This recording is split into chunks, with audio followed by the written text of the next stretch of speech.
கடும் மழை மற்றும் சூறாவளி காற்றினால் தங்களின் வீட்டின் மேற்கூரை பேர்ந்து போன போதிலும் வீட்டிற்குள் இருந்த போதகர் மற்றும் மனைவி தேவனை பாடி ஆராதிக்கும் ஒரு காட்சி சமூக வலைதளங்களில் வெளியாகி அனைவரையும் நெகிழ்ச்சியடைய வைத்துள்ளது.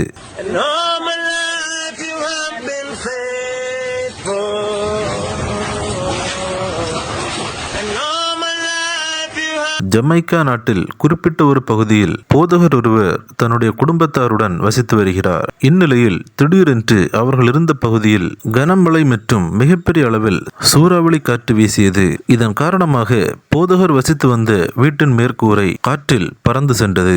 இதனால் மழை நீர் வீட்டிற்குள் வரத் தொடங்கியது. வீட்டில் உள்ள மற்ற நபர்கள் ஒரு மேஜைக்கு கீழே மறைவாக அமர்ந்திருந்த வேளையில் போதகர் மற்றும் அவரின் மனைவி தேவனை பாடி ஆராதித்து மகிமைப்படுத்தினர். இந்த காட்சிகள் அனைவரையும் நெகிழ்ச்சியடைய வைத்துள்ளது.